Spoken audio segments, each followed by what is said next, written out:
havana malala, fifaliana manokana indray no iarabanantsika rehetra amin'ity fotoana ity, amin'ny alalan'izao fandaharana izao. Mirary ny fitahin'ny avo indrindra ho amintsika tsiraray avy. Mialohan'ny andrenisantsika ny tenin'Andriamanitra, andeha hiaraka hivavaka isika.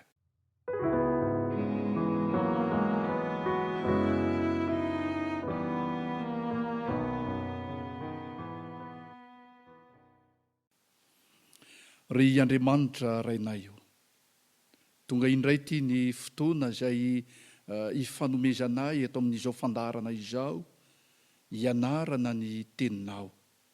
Miangavy anao zahay mba haniraka ny fanahinao masina, hitari-dalana anay, hanazava sainanay, ahazahoanay mahalala ny sitraponao mandrakariva. Meteza hiaraka aminay Tompo, tononona izany vavaka izany noho ny amin'ny anaran'i Jesosy. Amen. Ry havana malala, eny omaly isika dia niresaka fa adidy sy andraikitra lehibe no napetrak'Andriamanitra tamin'ny olombelona. Adidy sy andraikitra lehibe, ary tsy hoe adidy lehibe loatra izany, na andraikitra lehibe loatra ka tsy ho vita, na hoe adidy sy andraikitra manahirana loatra, tsy ary hava-malala, fa adidy sy andraikitra zay tena manasongadina ny tombambidin'ny olombelona eo anivon'ny tontolo sy ny voary noforonon'Andriamanitra. Zao mantsy ny zavatra voambara ao amin'ny tenin'Andriamanitra, ao amin'ny Genesis toko 2. Genesis toko 2 ary ny andininy 5:12 dia mivaky toy izao izany. Ary Jehova Andriamanitra nitondra andra-lehilahy ka namponina azy tao amin'ny saha Edena hiasa sy hitandrina azy. Raha namorona ny olombelona mantsy zany Andriamanitra, dia nilaza tahaka izao mihitsy izy ao amin'ny Genesis toko 1 andininy 9:20. Ary Andriamanitra nanao hoe, andeha isika hamorona olona tahaka ny endritsika, araka ny tarehintsika, ary aoka izy hanjaka amin'ny hazan-drano, ao amin'ny ranomasina sy ny voromanidina sy ny biby fiompy sy ny tany rehetra, ary ny biby rehetra zay mandady na mikisaka amin'ny tany. Ny biby fiompy rehetra hanjaka amin'ny tany sy ny biby fiompy rehetra. Ary rehefa nitsodrano ny olombelon'Andriamanitra, dia mbola nohamafisin'Andriamanitra tao amin'ny tsodrano zay nataony izany hoe manjaka izany. Zao no fanambarana eo amin'ny andininy 9:20 amin'ilay Genesis toko 1. Ary Andriamanitra nitsodrano azy hoe marofara sy mihabetsah ary mameno ny tany, ka mampanompo azy ary manjaka. Tsodrano nataon'Andriamanitra mihitsy n'ilay hoe manjaka. Ilay hoe manjaka zany eto, araka ny zay voambara ao amin'ny andininy 9:20, dia foto-kevitra lehibe miara-dalana, tsy afaka misaraka mihitsy amin'izay voalaza ao amin'ilay andininy 5:12 ao amin'ny Genesis toko 2, dia ilay manao hoe hiasa sy hitandrina. Tsy dia amin'ny hevitra loatra hoe manjaka ka hanao izay tiana atao, hanao izay mahafinaritra fotsiny, manao izay tiana atao, na dia hitondra ho amin'ny fahampitehana sy ny faharavana aza izany. Tsy ary hava-malala, fa hiasa sy hitandrina. Asaina manjaka. Ka ao anatin'ilay hoe manjaka dia hiasa sy hitandrina. Misy hevitry ny fikoloana zany ao, hevitry ny fikajiana, fikolokoloana. Ka rehefa ao anatin'ny tontolo anankiray tsika no nasaina nanjaka, hitandrina sy hiasa, dikan'izay dia manana fahefana ny kolo ny tontolo manodidina atsika isika amin'izay fotoan'izay.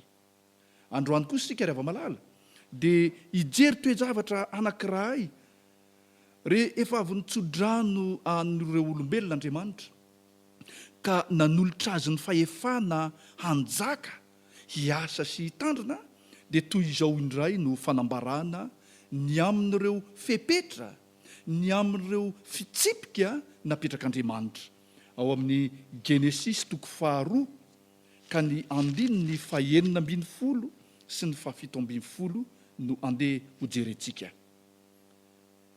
Izao no fivakiny teny. Ary Jehovah Andriamanitra nandidy an-dralehilahy ka nanao hoe, ny hazo rehetra eo amin'ny sa dia azonao hinanana ihany, fa ny hazo fahalalana ny tsara sy ny ratsy dia aza hinanana, fa amin'ny andro izay hinananao azy dia ho faty tokoa ianao. Ho faty tokoa ianao. Jereo tsara nge ilay fiatombohan'ilay teny.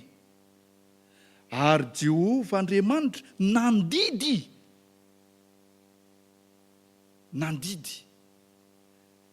rehefa malala hita taratra eto ny lesina lehibe iray fa ao anatin'ny fiarahamonina mirindra, ao anatin'ny fiarahamonina milamina dia tsy maintsy misy fitsipika arahina. Ka na dia notolorana ny fahefana hanjaka aza ny olombelona, dia misy didy, misy fitsipika, misy fepetra tsy maintsy tokony ho arahina izany. Rehefa manomboka isika mamaky ny Genesis 1 dia misy toe-javatra mitranga eo hita soritra. Toe-javatra to ohatran'ny hoe te hanohitohina ilay filaminana apetrak'Andriamanitra, te hanohitohina ilay fitsipika sy ny didy napetrak'Andriamanitra. Ary misy fifampiresahana na hoe resadresaka matsikaiky mihitsy ny aza, satria menarana no mitafa amin'ilay olombelona nomena fahefana. Dia izao ny fanambaran'ny Genesis 1 manomboka amin'ny 1. Ary ny menarana dia fetsy noho ny bibidia rehetra izay nataon'i Jehovah Andriamanitra. Ary hoy izy tamin'ireo vehivavy, anky efa nataon'Andriamanitra hoe aza hihinananareo ny hazo rehetra eo amin'ny sa. Eo amin'ny 2, fa hoy raha vehivavy tamin'ny menarana, ny voan'ny hazo eo amin'ny sa dia azonay hinanana ihany. Dia raha toizana eo amin'ny 7, fa ny voan'ny hazo eo afovoan'ny sa kosa no efa nataon'Andriamanitra hoe aza hihinananareo, natendrenareo izany fa andrao maty ianareo. Ry havana, eto dia manasongadina tanteraka izany toko sy andeniny izany, fa ilay olombelona, raha vehivavy, dia mahalala tsara, nafantatra tsara ny didy, ny fitsipika, ny fepetra izay napetraka Andriamanitra. Ary tsy hoe fantatra fotsiny zany amin'ny maha fepetra sy fitsipika azy, tsy hoe fantatra fotsiny fa indrindra fantatra ny vokatra zany raha toa ka dikaina, fandrao ho faty tokoa ianareo. Manoloana izany toe-javatra izany rehefa malala dia tsy nijanona fotsiny teo amin'ny fampiresahana fotsiny zavatra, tonga hatrany amin'ny fandikana, tonga hatrany amin'ny fanoherana, tonga hatrany amin'ny fanoherana ny fitsipika mihitsy izay napetrak'Andriamanitra. Rehefa malala vokatra izany toe-javatra izany dia nanomboka nivadika ny toe-javatra nisy. Tsy maintsy nandray sy ny zaka ny vokatra izany ny olombelona. dia izao ny fanambarana ao amin'ny Genesis 7 ary ny andininy 7:10.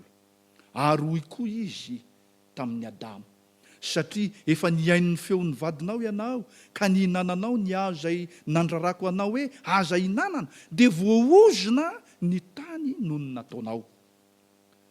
Ilay rindra sy lamina ary ny kanto napetrak'Andriamanitra hatrany am-boalohany zany dia indrisy tsy nohajaina izany. Ilay tsodrano nataon'Andriamanitra tany am-boalohany indrisy fa ozona no nandimby azy.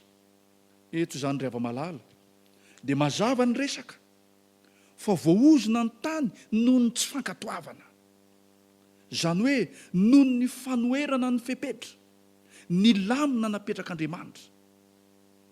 Eto ary hava-malala dia mahatsiaro tenina mpitarika anankiray eo amin'ny sehatra fitantanana fiarahamonina manao hoe potika ny firenena iray izay tsy mba manan-javatra atahorana ny olona ao aminy. Potika ny firenena iray izay tsy mba manan-javatra atahorana ny olona ao aminy. Ilay tahotra resahana zany eto dia tsy mba ilay tahotra vokatry ny orooro anaty ka manafoana ny maha-izy azy ny tena na ny tombamidiny tena, fa ny tahotra midika fankatoavana ny sitrapo, ampitiavana maneho ny maha-izy azy ny tena. Ry havana, tsarovy izany, tsarovy fa ny tsy fankatoavana, ny tsy fankatoavana, ny tsy fanarahana sy ny tsy fankatoavana dia mitarika ho amin'ny fahasimbana sy ny fahampitehana. Eny, fanoherana mihitsy aza sy fiantsiana an'Andriamanitra. Nanome fitsipikasy anao Andriamanitra ry hava-malala, mba hisian'ny fitiavana, mba hisian'ny rindra sy ny lamina eo anivon'ny fiarahamonina izay misy atsika. Ary Jesosy mihitsy no milaza any amin'ny filazantsarany Jaona manao hoe raha ty ahy ianareo dia hitandrina ny didiko. Mirary ara mirary amin'ity anio ity, manomboka izao mba olon'ny fankatoavana ane izao sy anao, ary hiaina ampitiavana ao anatin'ny rindra sy ny lamina ny fifanajana, ao anatin'ny fankatoavana eo anivon'ny tontolo izay misy antsika. Andeha hiaraka hivavaka isika.